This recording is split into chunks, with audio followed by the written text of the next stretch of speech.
Welcome back to the Witch's Way podcast. I'm Kat. And I'm Jayme. And tonight we are going over Kat's story that is about how we train people how to treat us. Because we do, by our actions, by what we allow.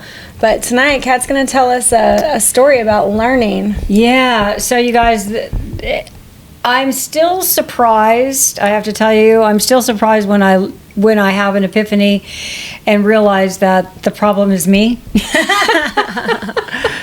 and not somebody else. So let me tell you what happened to me this week. I got pretty annoyed with a coworker, and she's somebody that I've been annoyed with for a while because she's pretty demanding. Like, I'm in the creative department. I'm in marketing, so people come to me for things. They need things, and she's this lady. Whenever she comes to me with a request, it's like I get half the information, and then there's always a lot of changes. You know, so I'm doing creative stuff, right? Like creating a catalog, and when you have to like recreate the work, it's a lot of work to do that. It's like, well, change this page, and then you forgot that, and then can we have this, and then you move that, and this. And I'm just like, oh my god. So anyway, we had gone around for a couple of rounds of this, and you know what? I just got really pissed off one day, and I was like, fuck this shit. I'm out of here. I'm leaving work. I turned off my computer and I was left. I can't deal with it anymore today. And I was furious actually, because I was so frustrated and annoyed with the asks and the changes and the why can't I get the stuff? You know, why don't I have all the things that I need in advance? And once I calmed down and thought about it overnight and slept on it, I realized that in my work life, I have always been the person that will do anything, will go to any length, will help people in whatever way I can, because it's in my nature to do that. But it's also something that has worked to advance my career, because I've been with the company for 31 years, and I'm one of the few OGs left. And all the other people, as people have been let go, as the company changes, I've wondered, why am I still here? You know, I mean, gosh, why me, right? What's special about me? What's special about me is that I've always been the one that you could count on. Like, you can go to Kat, she knows everything, she can help you with anything, she can answer any question, she can do it. So, like, I'm the go-to girl, right? The problem with that is that if you don't train people to bring you the things that you need to do your job the most efficient way that you can do the job and get it done quickly and, you know, in a manner that like makes sense instead of changing things like 20 times, you know, you get super frustrated with it. So that is what happened. And I sort of surprised myself, and I was like, oh, damn. It's not her that's the problem. It's me that's the problem, because I've allowed her to, this has been a pattern with her where she comes to me and asks for something and I get partial information, and I don't go back and say, okay, what about like ask the 5 questions of all the things that I need. I don't do that, and that's my fault, and that's my responsibility, and I can't be mad at her, and I don't think we can be mad at people when we set ourselves up to expect people to be able to ask us for anything, but then we don't feel like it's okay to ask them back. Like, okay, you've asked me for something, I'm totally willing to help you. I'll do anything I can because I'm all about the company and I'm all about, you know, let's get the job done. We're doing this for a customer. But because I'm not asking you for the things that I need to get this done efficiently, I'm making my job harder. I'm probably also making her job harder when I think about it. Well, yeah, you know, because she has to keep coming. She doesn't know what she doesn't know. She doesn't know what she doesn't know. True. And so we're still working on. By the way, and today this is. So this happened earlier this week, and I just had this. Like, I was like, oh, geez, you know. She's not trying to be difficult. She's not trying to make my life difficult. She's giving me I haven't asked her for the things that I need. I haven't asked her in the format that I need. So I wasn't really, you know, pissed off at her. It was more like, it's like, damn, I bear some responsibility in this. Well, I remember when you called me, because, yeah, this was earlier in the week, and we normally don't go out during the week. That's just not our flavor anymore. But she said, hey, I'm super pissed off about all this. Do you want to go out? And I was like, yeah, actually, I need to get the fuck away. Yeah, let's do it. It was like a random Tuesday. Yes. Oh, okay. So it was like a random Tuesday. Yeah. And what I thought we were going to go out and do is like we were going to work through this like work issue, and she was frustrated and like, and what I thought was so, this is a terrible way to call it, what I thought was so cute is that she was mad about being mad, and it reminded me a lot of, you know, I didn't get done raising Cameron that long ago, and it reminds me kind of a kid where they're pissed off but they don't really know why, and it's like, honey, you need a nap, that's why you're mad, just nap and you'll be okay. And that's not what I thought about her, but I was like, oh, she can recognize the feeling and she doesn't like it, but she doesn't like this, the thing hasn't been uncovered yet. And honestly, we went out and listened to live music and forgot to talk about the fucking problem, so she did all the work on her own. Which was kind of funny because the next day when we talked, she goes, I figured it out. And I was like, oh, yeah, tell me, because we didn't even get into it last night. And because you didn't want to, probably, but you needed time to just think and kind of sit with it. I did need some time to reflect on it, and also to take some responsibility for my own actions, because I can't put everything onto her because I haven't told her. So the way that I make custom catalogs is what I do for different customers, and they're very specific to like, these products are in this catalog for this customer and these products are in this catalog, so they're all different, they're all unique, they're custom. Just so it gets more interesting, these are coffins, okay? Caskets. They're not called coffins in the United States, they're called caskets. They're coffins. If a witch is talking about it's coffins, okay? Although I learn a lot because they're not anything like what you expect, and TV lies to us, you guys. Just so much lying on TV on what you think caskets, coffins, and burials are all about. Well, so the deal, okay, so now that you've revealed it's caskets, so that I might as well say. Was I not supposed to? That's fine, that's fine. I just think it makes the story more interesting. Like, you know what she does all day? She literally builds online or physical copies of brochures, basically, that people have to pick out coffins and caskets and funeral type things. Yeah, like her being in the death industry is just, it's a fucking fact of life, but it's like, it can't be morbid to her because she's been doing it for 31 years, and it's still so interesting to me. And the fact that she's also a witch, like, how did these two things align? So it's kind of fascinating, but yeah, it's the things that you have to deal with, or not. It's not deal with, but that you're exposed to. So this person is. So we have two customers in the casket business. One are funeral homes, and then one are distributors. Which distributors we sell casket to, and then they sell to funeral homes, their own customers, right? So on the funeral home side, I've got a website set up for that, and all the sales guys, it's super easy for them to order catalogs. They go in and, you know, just the catalogs or just the caskets that they offer at their location are the only things that they can select from. So I've got that process set up. But for distributors, I haven't really done a lot with the distributors. Their product offering is different. It's not the same as funeral homes. So it's like they're specialized caskets. We make them a little bit different from what the funeral home's getting, so that they feel like they've got a unique product. I guess that's why they do it. I don't actually know how that decision was made.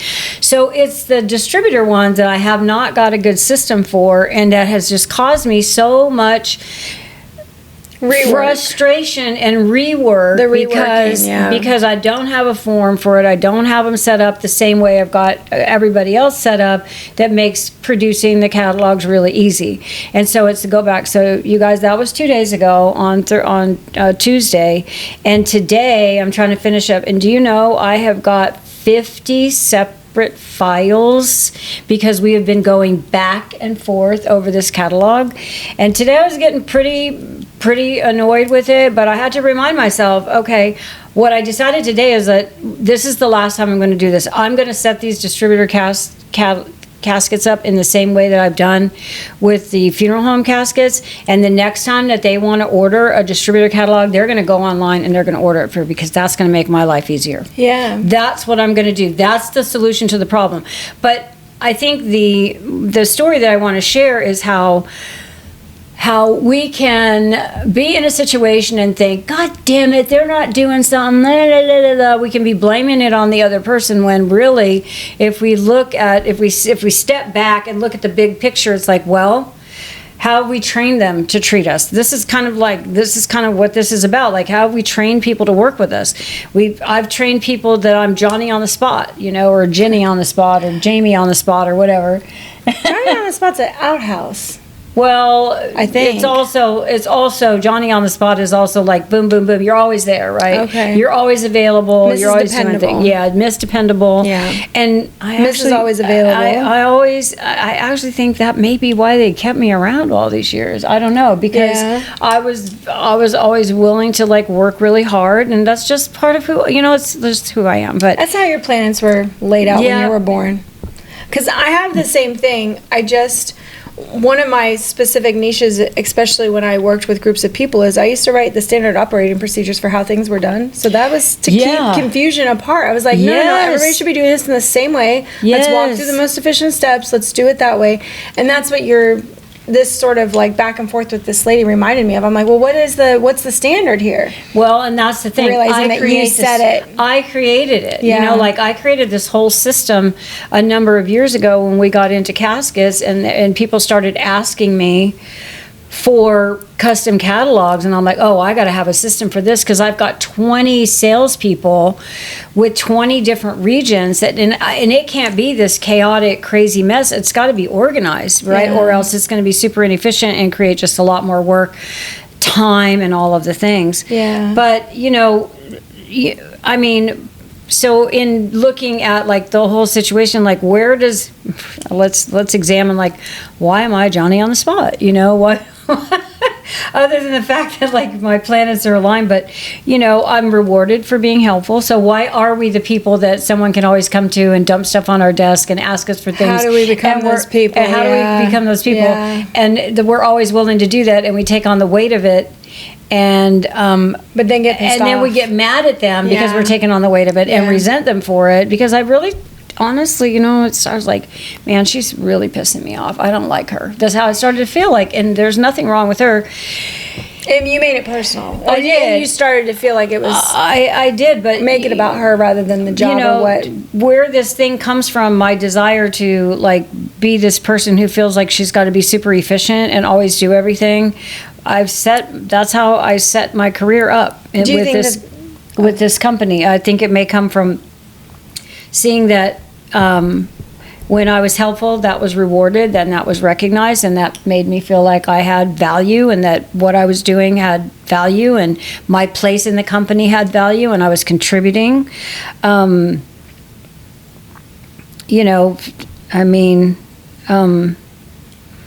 was thinking,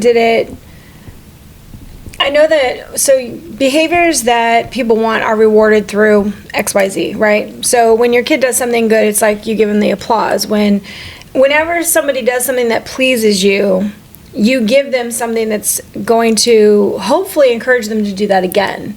And it makes me think of, I don't have any jobs where I did that specifically. I do have one, but it really actually reminds me of my relationship once I had a child, because I felt like I needed to do everything and like earn my spot as top mom, or like always there, or like read all the psychology books, or know how to do everything because I didn't know. well, I wonder, is this like something women put pressure on themselves? I think that we expect a lot from ourselves. We do.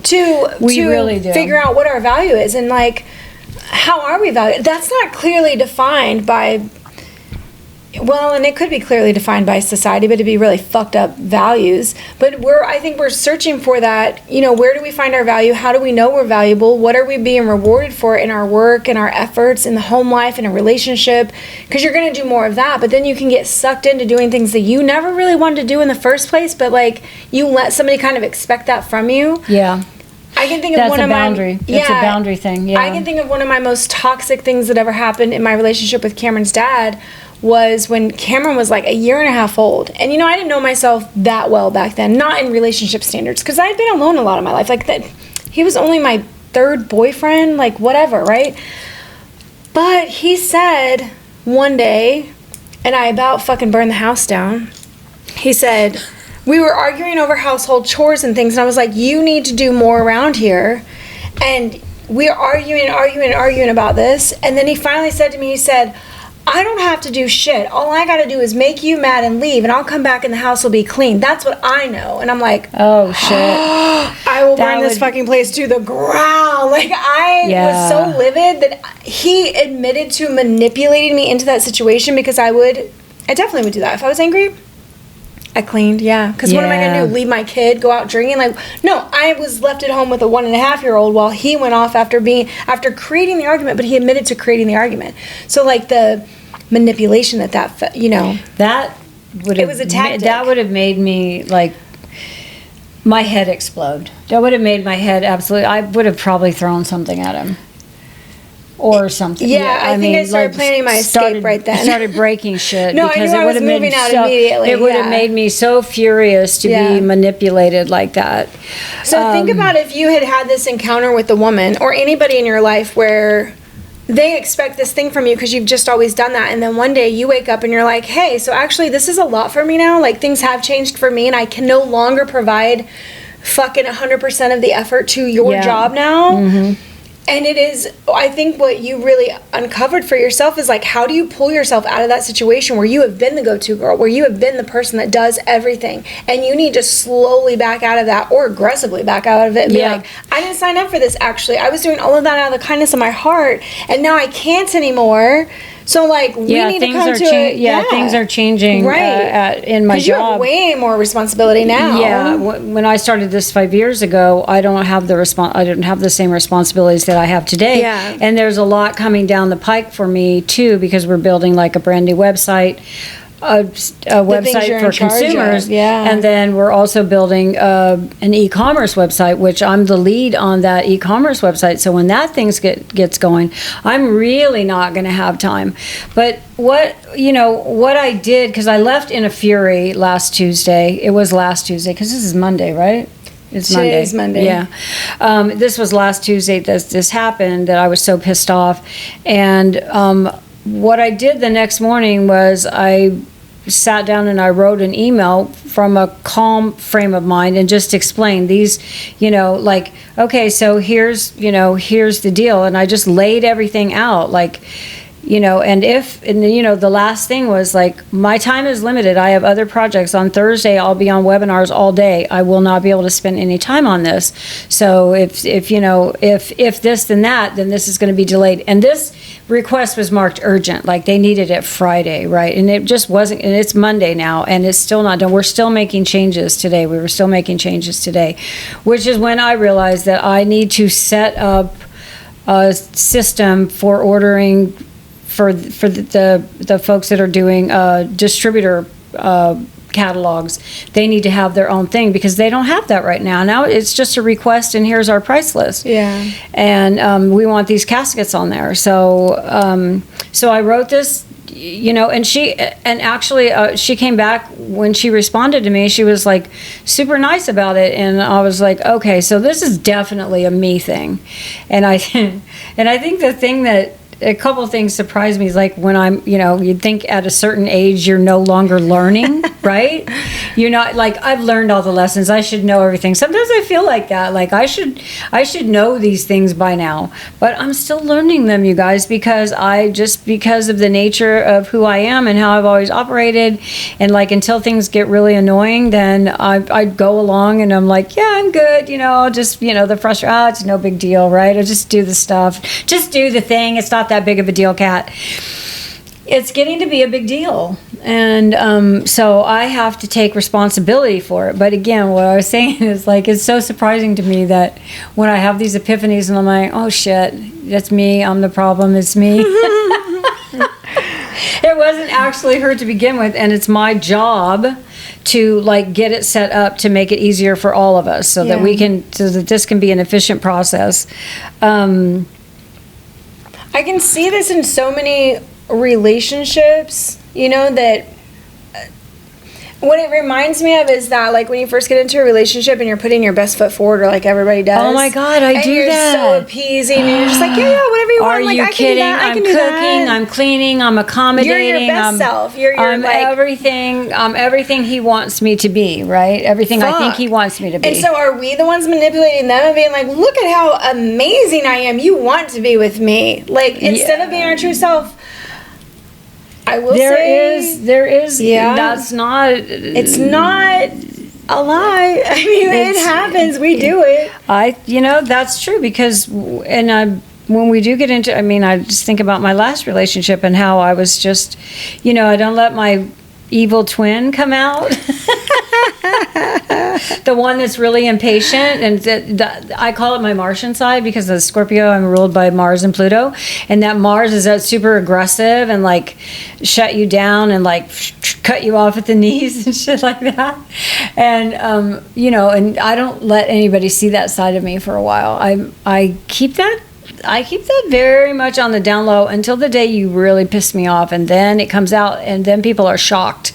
They're like, Oh, what? yeah. Where the fuck did that come from? Because I've never seen that side of you before, and I was like, oh yeah, because you done pissed me off now, and now, and then I lose my shit, and that's not good. It's like it's like we need a cathartic release when everything starts building up and we don't realize that things have been building up. I think that that's what sort of, I don't want to call it the people pleaser, but I do think of it like mind reading. In psychology with relationships, there's this thing that's sort of unspoken where it's mind reading and also over assumption of like responsibilities. But if you ask two people who live in a household who does more things, each of them will say they do more than the other person, because perception says, I do way more than they do. Like, I'm always cleaning up after them. I'm always doing this, because they can only see like from what they're doing, right? Right. So they don't see all the shit they leave around that the other person is picking up, because it's not in there. They're just like, no, that wasn't an issue. Like, not for me. Your shit's an issue for me. My own shit's not an issue.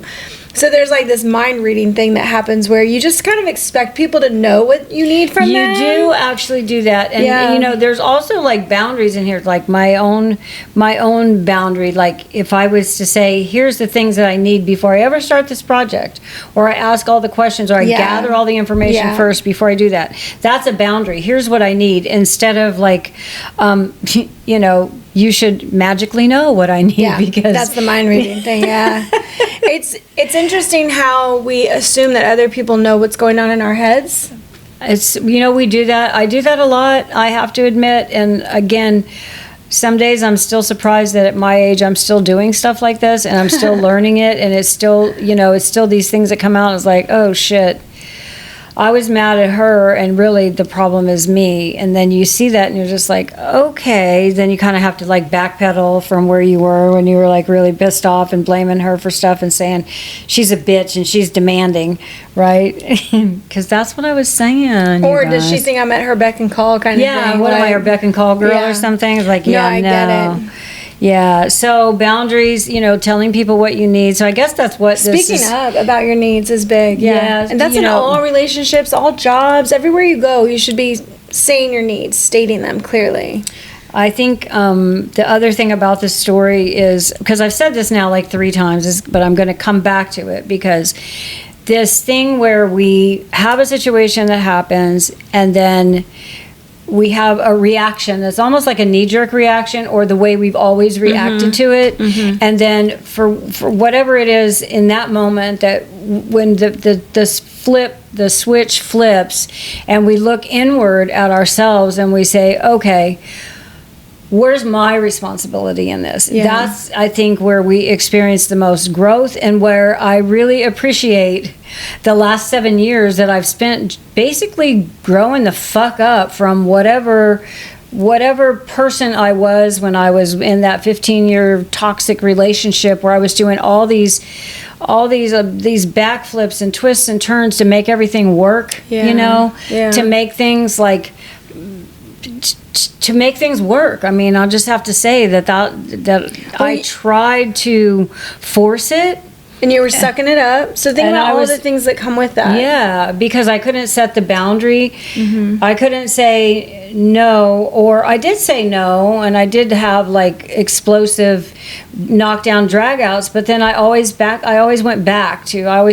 back to that one who was accommodating and just trying to make the situation, just trying to get everything copacetic so that we're getting along and everybody's happy, right? That's the other thing. It's like, I just want to not be mad. I don't want us to be mad at each other. I want us to be able to have fun. I want us to be able to talk. I want us to be able to enjoy each other's company. So if I'm not mad about something you're doing and I just shove my shit down and I absorb it all, this is a pattern in my life. This is a fucking pattern in my life where I've done that, and recognizing it, and then and then deciding. And so I guess that's the other thing, is like deciding that you're going to be different, deciding that you're going to make the change so that you're no longer constantly feeling resentment about the things that you're doing, which are choices that you're making to do, but you're doing them out of a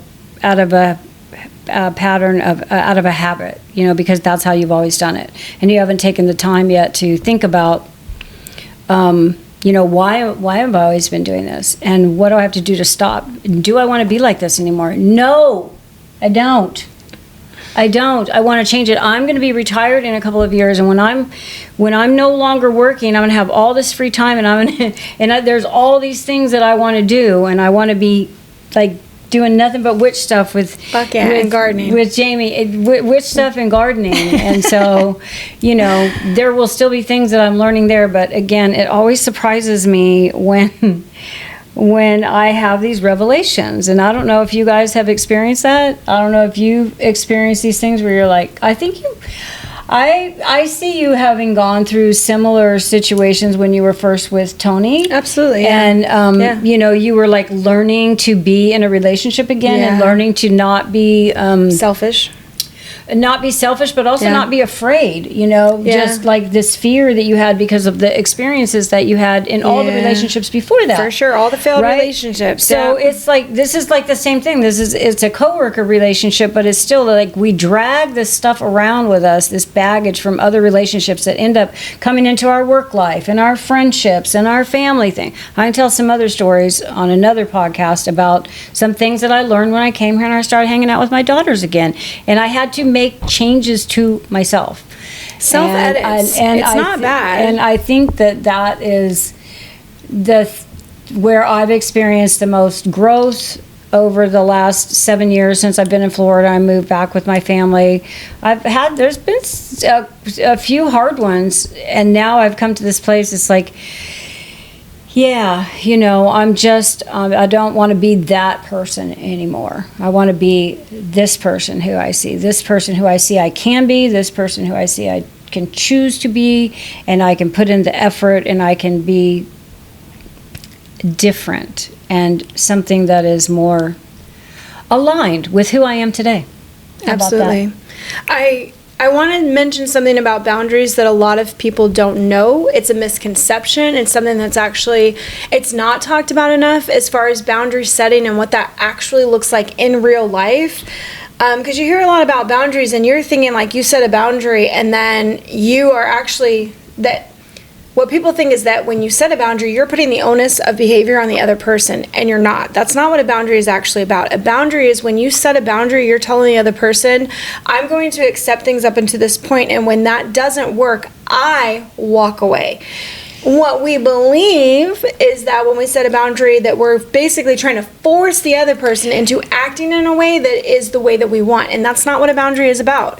A boundary is about when you set it, you decide that when the boundary is crossed, you remove yourself from the situation because it's your boundary. It is not meant for them to change their behavior. See, and that's something that I know I did in all of my relationships. Oh, yeah. My shit was more like ultimatum. It was an ultimatum. Yeah. It was Not more a like, boundary. if you do this, then I'll do that. So it was like trying to force somebody, an adult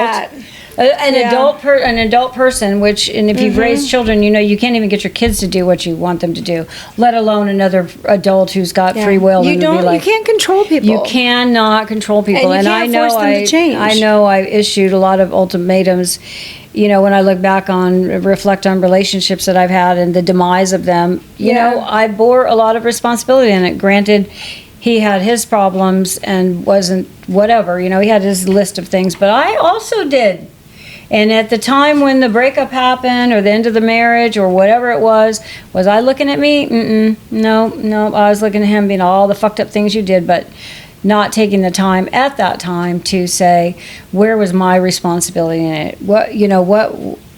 So this is something that this whole thing, and I think maybe that's why it's like, finally you're seeing it, right? Finally you're like, oh, don't look out. Don't look to other people to solve, if they would just change, if they would just do something different, then everything would be okay. The change comes here. It And comes the from- change, a lot of times, is you removing yourself from the situation. I think that both of us could probably speak from all of our past experiences with relationships and people and sort of toxic, even if it's friendships. The one thing that we kept doing, because we're very similar, our planets are very similar, the way that we operate in the world is very similar. Yeah. You just have that you have that Mars side that I don't have. All of my fire is in water. Like, my sun and my Mars is in Pisces, so, like, I don't have the fight. That's why I will leave a motherfucker high and dry. I'll be gone. Like, I don't have the fight part in me.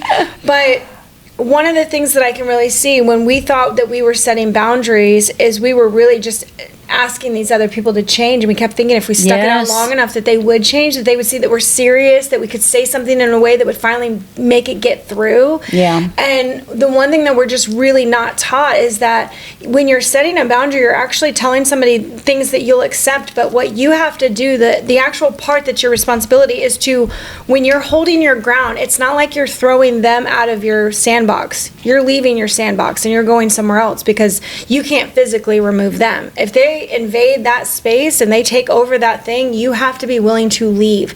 And I can say for sure that I fucking stuck with it because they didn't leave, right? I gave them ultimatums and they like changed for a week or whatever. Yeah. And I never left. When they started doing this shit again, I would repeat that same pattern of, no. Remember how we already talked about this? We've already been through this. I've said this a million fucking times. Like, you got to do that. No, this is the way I want to be treated. And you can talk at that wall until you're blue in the face. And it doesn't, you can't, that's the wise part of it. You can't change people. Yeah. You can educate them, you can set your lines in the sand, you can draw your boundaries, but ultimately the action and the onus is on you to leave the situation, to get away from them, to legally, if you need to, even like implement stuff. But a lot of times when people talk about boundaries, they think that by setting a boundary you're going to get other people to change, and that's just not the way that works. Yeah, you know? I remember when the ex was like making me like absolutely insane with his behavior, and I tried everything that I cajoled, I cried, I begged, I threatened, I threatened, and then I finally got to the point where like I had to take some kind of a step to end it, and so I went and filed to get him evicted from my house. Yeah. That was my line in the sand. Is Yeah. like I went and filed because it was my house. He wasn't on a lease. I owned it, and he didn't. There was no rental agreement. He didn't even pay any money, and so I went and had him evicted. And I had to live with him for 30 days because I got the judgment, of course, pretty quickly to get him out. But then I had to, they give law him gives 30 him days. 30 days, yep. I had to give. Yep. There was 30 days where I still had to live in the same fucking house with this person who was And he had absolutely rights to it. and he That's he the could fucked come up and go part. and do whatever the fuck and make me crazy with all the behaviors and all the shit, and I had to deal with it. But I got him out. Yeah. I remember the day that the cops came to serve the eviction notice and made him leave. Yeah, so.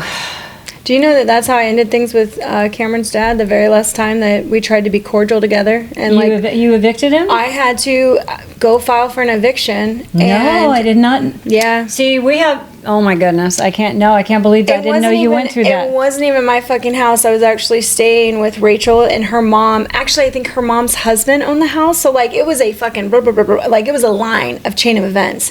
And I was like, I legally live here. I pay rent. They had to produce a document for me to do that, and I went and filed. But what was interesting is that he'd already been charged with criminal domestic violence years prior for holding me hostage in a room against my will, and the state prosecuted that. So like when I went to file for that, he got so scared he fled to Texas. And this was in South Carolina. This is a long time ago, but it was the same thing. He tried to manhandle me in a house where he did not have a right to be, and I was like, you cannot fucking like. I'm done. Yeah. So evictions, this is where your boundaries require action from you. Stating a boundary does not mean that other people are going to fall in line, do what you ask. They're probably going to buck it. If they are the manipulators that you think they are, and if they're all fucked up and you need to get away from them, most likely, they're going to challenge every single boundary you ever set to see if you're serious. And where, Kat and I both say you have to take it to like the nth level to let them know that you are serious. Yeah. And even for me, like when I had already moved to Florida before that, and then like ended up in South Carolina after my dad died to stay there for a year and help a friend. So I was in this really weird in between time. I'm like, I don't even live in South Carolina. Like this isn't even where I want to be. All my shit's in Florida, but like I'm in this house and I have to be here because Cameron was going to school. And I could not be in the same town with him. That's why I moved to Florida, because I just knew I could not be in the same town as him. So interesting thing that you say that, because I evicted him in January. And in July, I moved to Florida. I had to get away because one of the things proximity, one of the things that he did was I found him sleeping in my shed at my house, and I'm like, what the fuck are you doing here? Like you know, and of course I feel bad. You know, you're like fucking homeless, and it's cold out, and you're sleeping outside and stuff. And I'm like, oh my God, why the fuck are you here? So I was a softie, especially for somebody that you cared about for such a long time. It's really hard to be tough. So of course I let him fucking back in, and then after the eviction, he offered. I told him that was after I made my trip to Florida in March. It was after I made the trip, and I decided that not long after that, by April, I had decided I was going to sell my house and move to Florida. Yeah. And so he offered to like help me get the house ready to sell, and that's how he weaseled his way back in again. And they will always weasel. They're very good weaselers, those guys. Weasel away. So just to wrap it up, this is a short one, you guys, because this is just something that happened. It's my little epiphany. Like, I'm the problem. It's me. But there's such beauty in knowing that and like seeing it, because only through admitting it, or to ourselves, because you don't actually have to admit it openly on a podcast or to the entire world when you know that it's you as the problem. Yeah. You can literally just be like, okay, so I do see where I could be different. But this is what requires us to educate ourselves, to work through shit, to possibly get advice from older women or older men, to do the shadow work behind it, to do the shadow work behind it, to figure out why you're letting this shit continue. Yeah, because I know that for both of us, letting go was also really hard. Like, you invest in things. I had a child with somebody. Like, I didn't want him to be the villain. I kept thinking something would fucking wake him up and turn him around. But I thought the same thing too. Leave it, yeah. Both, like pretty much every relationship. Well, not everyone, but definitely with your dad. I was like, if I could just wait till he's 35, if I could just hang on till he's like 35, I was sure that he would grow out of his youthful wildness, the things that drove me crazy that he did, like just super irresponsible stuff, right? We had children, and he was very irresponsible, and that put the burden of everything on me. And so, I kept waiting, and it's just like, if I can just hang in there till he's 35. But guess what? When he was 35, we weren't together, but he wasn't changed. He didn't change. And neither did the other one, the one that I spent 15 years with. He's still the same. It's still the same. Damn, man, I spent all that time like thinking that you were something that you're not, or making myself believe that you're something that you're not, and like hyping you up in my own head that you're all these wonderful things about you, that you're like super smart, and you're super talented. Is it a woman's curse to just see the potential in people but never have them actualize it? Like, I think it might be a woman's. I know every woman is like, I see their potential. Like, we see potential in everybody, but they just never get there.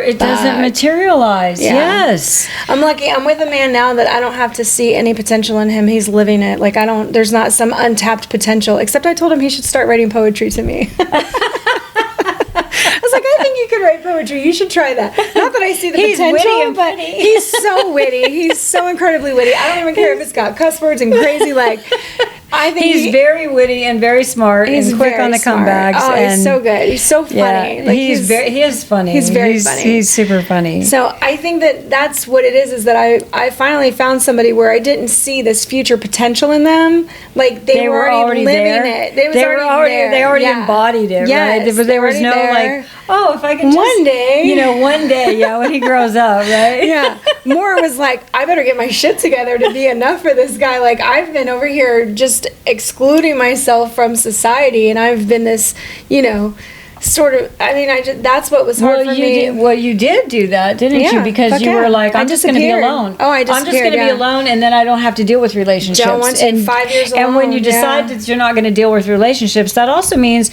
that there's growth that you're not doing because you've decided to like 100%. pull yourself out of it, and I'm just going to be over here by myself, and then I only have to deal with me, right? Yep.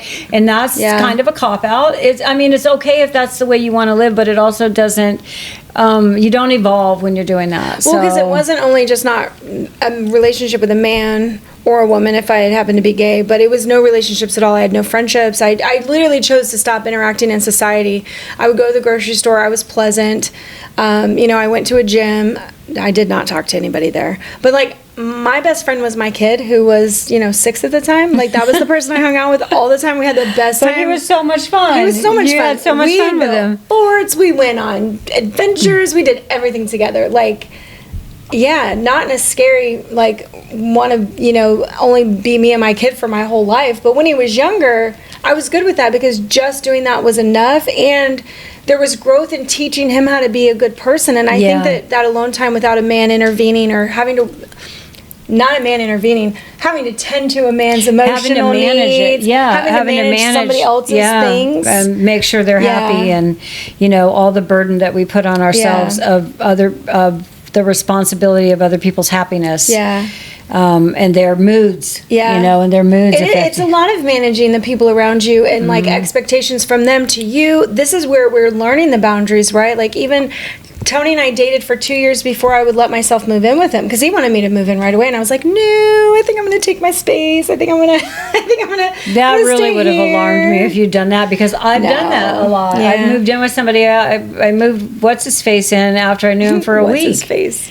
Yeah. These are boundaries, right? These are things that we allow ourselves to get into. Like he moved in after I met back up with him. Okay, but you guys knew each other when you were like 15. We did. We knew each other when we were 15. You weren't but strangers. Still, no, we weren't strangers. I know. We had been friends when we were teenagers. Well, and I could have moved faster because Jolie knew Tony forever. This super like fast moving girl who like I'm ready to jump. I'm like we meet, we connect. We have this like super intense connection. I'm like, all right, that's it. Boom. Make a bond, make a house, and start living the life that I thought that I wanted and that I thought that he wanted, for that matter. So, our boundaries, when we start exploring them and we start understanding more about how we deal with things, how we see things, what we allow ourselves to get into, what we're allowing in our life even. Yeah. And for you, it's interesting that this work relationship really sort of triggered this new thing that hasn't come up in a long time about you've been, I don't want to say a people pleaser because that's not necessarily it, but you've been a big giver, like an over giver. Accommodating. I've been super accommodating. But it's way worse than that. Like not to out you or anything to your job, but the hours that you have put in for them that is well beyond what they would ever expect, above and beyond and beyond and beyond. Well, that's true. I've watched that for years with you. And I think more than anything, your job took precedence over everything else because that was how you knew your worth or who you were. You were your job. You were what your bosses thought of you because, we loved Dennis and Joe and the way that they respected you and all the chances that was your real into the real world job thing that happened. Listen, when I finally got myself, like out into the work world after spending all of my 20s just completely fucking off when I got into the corporate world, I really took that shit seriously and I did not, there was pretty much nothing that I wouldn't do to get the job done, to prove that I was, that I was competent, that I was capable, that I was a team player, that I was all about the company and, helping my bosses succeed in what they were doing, helping them achieve their goals for the company. And it was listen, I made a lot of, everybody knew me. Everybody still knows you. Everybody knew me then, and everybody still knows me now. And I think that's just because, I am like I say, Johnny on the spot. I am the one that you can call, and I seem to know everything, or I put myself in a position to where I knew everybody and everything, and that's how I saw myself or saw my value or determined my value or Yeah, your how would I worth. say that? It's your Yeah, my worth. worth Yeah. at my work. And it was so important to me when the kids were little because when I first left and was on my own and working, which was when Jolene was like 8 years old, because before that I had been with somebody, so there's always been like two people in the house making money. Two incomes, yeah. Two incomes, but then once I was single, like truly single, and these three kids were dependent on me for everything, and I didn't have a partner. So now it was super important that I have these jobs and that I keep rising in my positions and making more money, because this was it.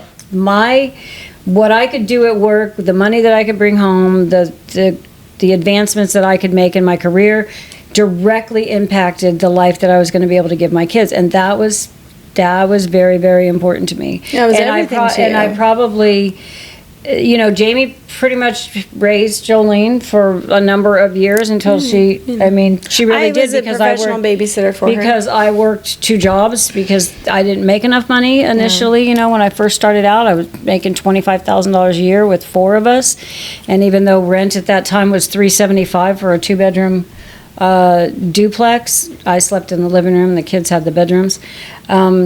There wasn't enough for anything else once the rent and the bills and the car payment was made, so that required a second job so that everybody could have new shoes and new clothes, and we could actually do something, besides just fucking survive. Yeah. So that was a setup. So Your work ethic really, that was something that you built and that you were dedicated to, and I think that even after we were grown, it didn't necessarily stop. Like, you had created that persona for yourself, and that is just who you've been. Sometimes when I come over and you're still working on work, I'm like, get off the fucking computer. What are you doing at 7:30? Stop it. Stop working. But if she has the time, she's just like, yeah, well, fuck it, I'm not doing anything, might as well work, and if there's something that needs to be done. I know. I see it with you. With what's coming up with the website, we have a really tight deadline to get this website launched before a big convention that we have in October, and I'll be working there will probably be a lot of overtime involved in that, and I will do the work because that's what I do. Yeah. And I do believe I'm appreciated and valued, but 1,000%. Anyway, I hope that something in all of this, I'm not sure how like work, succinct, relationships, boundaries. Yeah. It's just the way that we put ourselves out there, the expectations of other people interacting with us, how we put that all together. Continue questioning that. Continue looking at things, I also think that sorry to interrupt you, but I also think the big thing for me was that this resentment that I felt and this anger that I felt toward this other person, and me having to reflect on that, like why I told Jayme, I think, was that I don't like that I'm getting so pissed off about this. I don't like that. That's you were annoyed that you were annoyed. I was annoyed that I was annoyed. I was annoyed that I was so frustrated and so mad. I'm like, what the fuck is the big deal here, right? I had to that's the thing that I had to step back and say, why am I so mad? And I don't like that I'm so mad. So let me examine why am I letting myself get angry? Why am I so angry that I said, fuck this, I'm turning off my computer, I'm done for the day, I'm going to get my daughter, we're going to meet for a drink. Yeah. Because that's the frame of mind that I was in. At 4 o'clock on a Tuesday. Really, really random. I was like, oh shit, I was like, come on, let's go get a rum runner. We're good. I hope you guys got something from this. What did you get from this situation? What is your real, because now it's been almost 1 week, and what's your... I'm sure that you created a new action. Well, actually, I just realized today. So this all happened last week. So, so it was on Tuesday that it happened, and then of course Wednesday I worked some on this catalog, and because we're going back and forth, so the catalog's got to be reviewed once they have a draft of it. Then they're looking at it and going down a list and trying to figure out if everything is there that they need, or the right images are there. Because what they gave me was a price list to work from. And what I didn't realize is that we're like different tabs with just not the typical price list that I get. So, but anyway, so Thursday I couldn't work on it at all. Friday was pretty busy. So today, Monday, I came back to it. I thought I would finish it up today, and yet today again I was making a lot of changes, and it was toward the end of the day where I realized I'm not doing this. I'm not going to do this. Is going to be the last time that I go through this level of frustration like this, and time and redos and redos and redos. Because like I said, when I started this, I have 50 files now, 50 fucking files in a folder for this one goddamn catalog. It's What about would be a normal file list for 5. Oh, okay, so we Yeah. can see how extreme it is. Yeah, it's very extreme. Yeah. And, you know, it's because it's a distributor and they offer different groupings of like they have sourced and Yeah. this and that and the other thing.